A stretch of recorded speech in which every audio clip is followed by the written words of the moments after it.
Morning sa inyong lahat yan mga kababayan. So, tutuloy tayo dito sa update sa ginagawa natin dito mga kababayan sa pag-ilubit natin sa taas kasi dinagdagan natin ng CHB.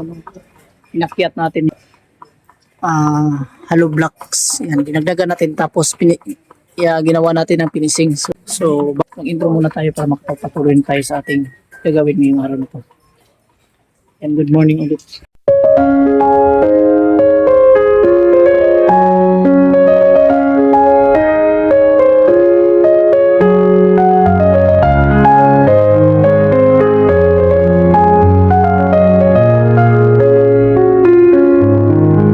Mag-assemble kami ngayon dito at mag-manage rin tayo kasamahan dito.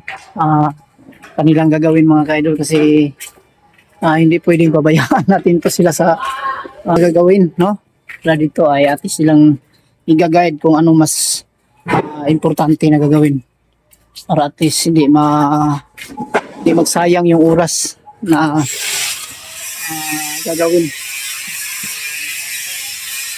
Dito marami pang manghalo pero kailangan pag ganitong klase marami pa silang simento. Ang kailangan dito ay mag-listay muna sila ng buhangin dito para at least kung maubos na tong mixing nila ay agad na silang makapag-mix agad. Tulad nito walang binibistay na buhangin. Kailangan magbistay, no? Ayan, so pabistayin natin sila para mas hindi sila matagalan sa kanilang ginagawa. Tingnan natin dito.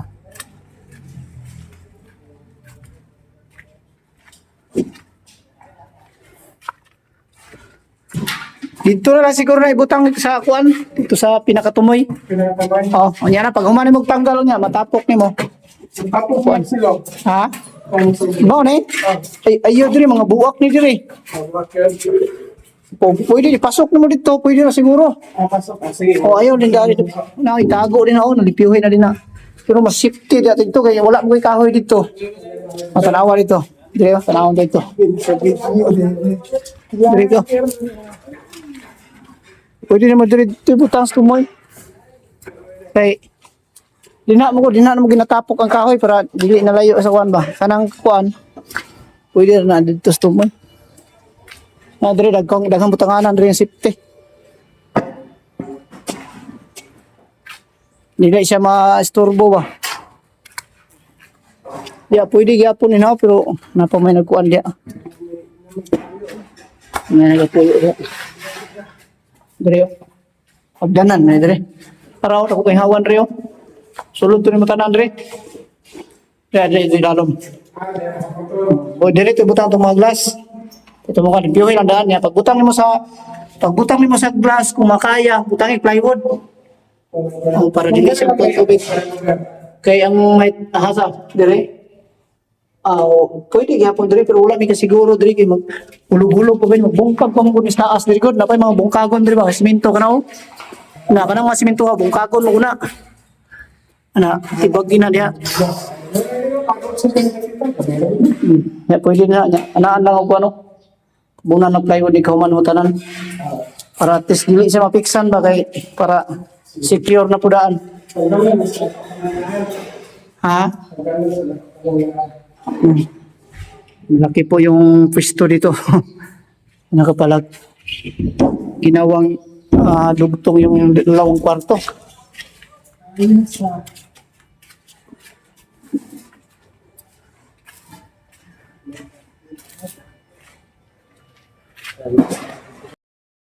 Dito ko yung mga symbol.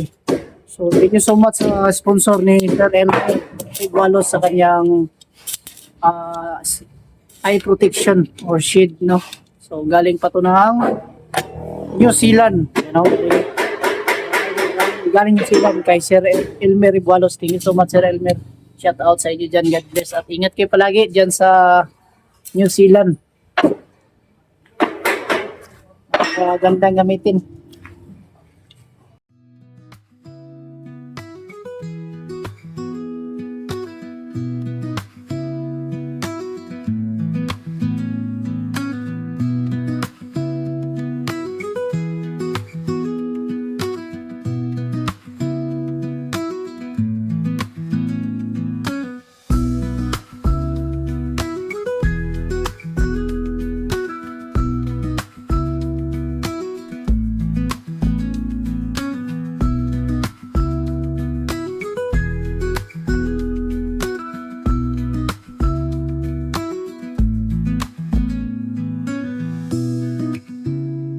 Cleanliness kami mga kaidol kasi lilipat kami ng kwarto dito.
Idol, so maulan ngayon na. Alauna imidya na ng tanghali natin dito. Panahon kanina, grabing ulan. Ngayon lang huminto at hindi na kami makapag-welding dito. Buhat ng napakabasa yung aming publication. So, maambon-ambon pa. Kailangan namin doon na lang muna kami sa taas. Tutulong kami sa pagpalitada. So, titingnan natin dito yung update mga kaidol. Taas. Kita natin po yung ganap.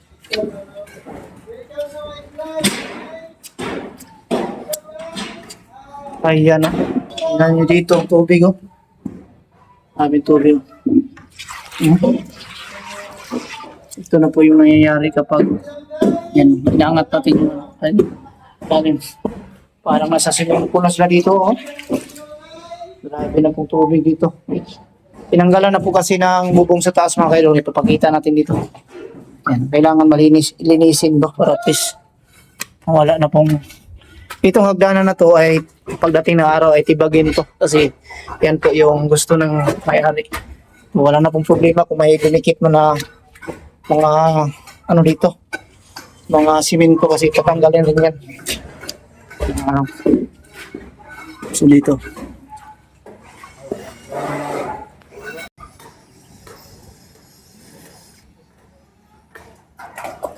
kabila mga idol, tinanggalan na rin.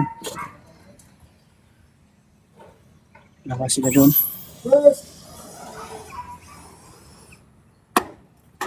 Mga ka-idol, nabuta na talaga tayo ng ulan dito. Parang may bagyo naman sigurong paparating kasi kaninang umaga lang ganito yung sitwasyon. Minsan ay bumuhos ang ulan at ngayon naman ay paunti-unti ganito yung sitwasyon dito. Basa. Nag-finishing kasi kami dito. Yan. Yan. Para malagyan na po namin ng si Parlins. No? Yung parlina namin tubular.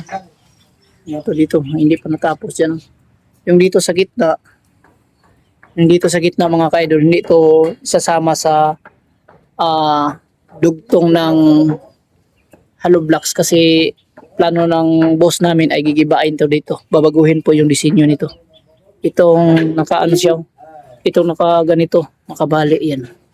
Papunta doon ay titibagin yan, babakbakin. So yan, maulan-ulan. So guys, papaksa mo. Hindi na tayo nag-smooth. Mahirap pag mag-smooth may ulan. Ayan. Kanina pa to, pabalik-balik ang ulan. Talaga, katago lang ko dito sa lalim.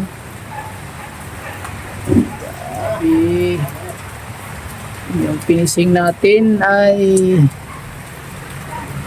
tamaan ng ulan. Hi! Timpla sa tagkape dito, kaya pati namang ulanan eh.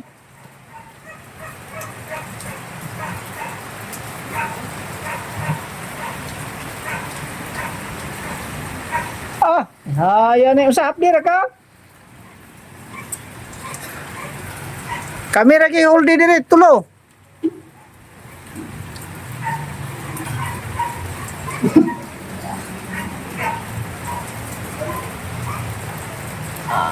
Lakas ng ulan.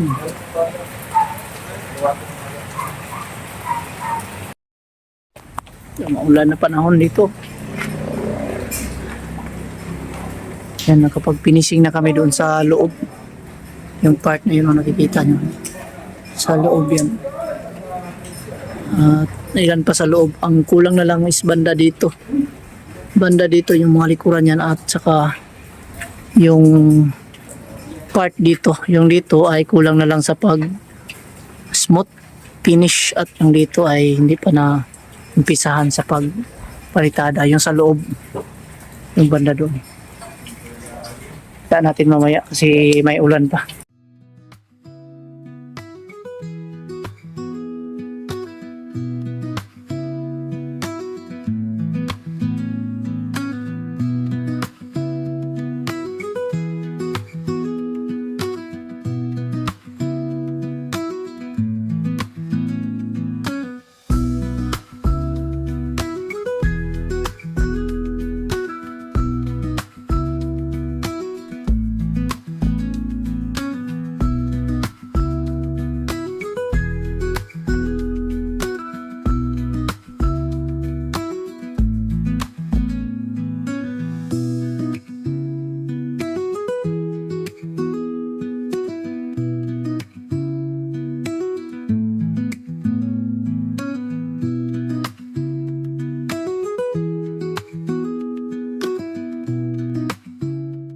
Idol, ang latest update natin dito ay natapos na natin dito banda sa pahid ng purong simento. Yan. Kita nyo. Ito pong kanyang dugtong dito na kasi ito kung makikita nyo dito, ito po yung kulay puti galing po sa floor area dito sa yan, galing sa floor area papunta dito ay 258 centimeter lang yan, 258 centimeter. So gusto ng may-ari na umabot ng 280. So hanggang dito siguro yung 280. Ayan. So may allowance pa tayo. Ayan, inangat natin yung binago natin yung forma po ng maging trusses kasi nung una ay ganyan siya. Oh. Makita niyo yan dati sa dulo yan. Oh. Pag ganyan siya. Yung ginawa namin is diretso na po. Wala na pong bali dyan. So diretso straight na po siya. Bali streamline nangyayari. So pagdating dyan, kung may naka-usling poste, may bubong pa rin dyan sa taas. E-type. So parang ano siya, parang bodega na may ventilasyon sa gilid. So ayan po mga kaidol. So ganito po quality po pag smooth finish yung pagkagawa ng inyong mga hollow blocks or pagka finishing. Smooth finish, mabusisi ng konti pero mas matibay siya kaysa rough finish, no. So yan po yung konting sa kung bakit nagbago po yung ngayon ang pamaraan po ng pag-finishing ng mga hollow blocks, no. Sa naging palitada ngayon, ang ginagawa nila is rough finish na lang kasi ang gina-apply nila po ay skim coat. So okay naman po yung rough finish pero sa akin kung gusto nyo ng matibay talaga yung pagkayari ng inyong mga wall o pagkatrabaho, pagka-finishing, masuggest ko itong smooth finish kasi ito po ay subok na sa karamihan, katagalan sa trabaho. Kasi kung atin pong babalikan tong building na to ay umabot na to ng 30 years. So itong 30 years na building hindi pa nasira, no? So bali dinugtungan lang namin para at-least umangat naman po yung magiging kisame niya. So abang-abang kayo dito sa pagtatapos nito. Ang gagawin muna namin ay tatapusin muna namin tong bubong talaga at lumipat kami doon sa project ko dito sa bandang harapan yung naiwan namin kasi palaging umulan at hindi pa tapos yung pagtambak ng lupa mga kaidol. So hanggat hindi pa natapos ay dito muna kami sa aming ginagawa dito na pag-renovate nitong bubong, no? Pagbago ng posisyon o forma. So ganito po yung latest update maraan namin para at least mabago or maiba namin yung bubong dito sa um, yung dating building. So ganito mga kaidol yung latest update niya na pinisingan na natin dito sa loob at kaunti na lang po yung dito banda ang kulang. So bukas nito ay matatapos na kahit dalawang tao na magtrabaho nito ay hindi na to abuti ng isang araw. Po muna mga kaidol ang latest update natin sa ating trabaho ngayon kasi po natagalan kami dito mga kaidol kasi araw-araw po ang ulan dito, panay ulan po dito sa April. Sa mga viewers natin taga dito alam nila yan na kung makikita ayan may mga natawag dyan mga pugs pa nagbabadya na naman yan na ulan na umulan. So ganun lang at God bless sa inyong lahat. Kung may shout out tayo ngayon, tingnan ko sa messenger kasi yung asawa ko ang nagpapadala ng mga shout out dito sa akin kaya kung meron isa-shout out natin. So yan, God bless sa inyong lahat and yan lang po muna ang vlog natin. Magandang gabi sa inyong lahat yan mga kababayan. Mag-shout out po muna tayo para makapag-upload na tayo mga kaidol. So unang-una shout out po kay kay Idol Lini Siba. Yan, shout out sa Idol Lini Siba at Vito Grimaldo. Shout out and God bless po sa inyo dyan, Idol. At kayo palagi at sa Ribualos family. Thank you so much and shout out Nis Ribualos and Sir Elmer Ribualos at kay Sir Howie Ribualos. Thank you so much, sir. God bless at ingat kayo palagi dyan sa New Zealand. Yan. At shout out na rin natin po si Idol Diosdado Ridobanti sa Mandaluyong City. Shout out and God bless, Idol. At Jelica Oxo from Pasig. Shout out and God bless. Melinda Puras from CDO. Shout out and God bless. Liros Colorado from Banga, South Cotabato. Shout out, Idol, and God bless. Ingat po kayo palagi. And John Riong po, shout out and God bless. At Ana Valerio Adriano, shout out, and Florencio Adriano. At Don Regis Cabiluna, shout out and God bless po sa inyo. At sa Cabiluna family dyan sa Malay-Balay, Bukidnon, no? Shout out and God bless. At sa Kabahit family, thank you so much. And shout out Sheila Kabahit, Henry Tolentino. Ayan, Paul James de la Cruz, shout out and God bless. Christine Kabahit de la Cruz and Christy Kabahit, Jean Kabahit, Edita Kabahit, and Chris Kabahit III, Cristito Kabahit Jr. Yan, God bless at shout out sa kay Idol Miley. Tama pala sa nagbigay ng mga pakulay. No, ayan. Pasalamat tayo sa namibigay ng mga pakulay at i-shout out natin sila Idol Miley. Maraming salamat. Jose Ribas, Carbody Hiker Groups 1951, Idol Yups, and Chingmel Mix Vlog. Yan, nabulol na po tayo. Siya po kayo mga ka-idol ha. Nida Grips Vlog, Rose Pahamulin, SGB-TV 8161, Martina Johnry Vlog, and Rina Bonilla, Imelda Gomez, Villa Sofia, Romeo Arsino, and Inday Emski Vlog, at Irene Dilman, Marisa Gutosto, Ceciline Gali, Bernie HDS Germany, Asel Cross, ayan ang dami. Asel Cross, Owaslob, Solidad Alcantara, Bing Victor, It's Playing Fanda, and Fia Vlog, Flora Nibins, Natalie Johnson, Lolo Binit, and Marlon De Leon, Marietta Noto Vlog, and Marley Aradia, BC Made, BC Kitchen, at Presi Bintola, no? Maraming salamat sa inyong lahat mga idol sa inyong pagbibigay ng pagpalipad ng pakulay at pag-comment dito sa ating na-upload, no? Maraming salamat sa inyong pag-share ng blessing. At ingat palagi kay BC Made, BC Kitchen dyan sa Hong Kong.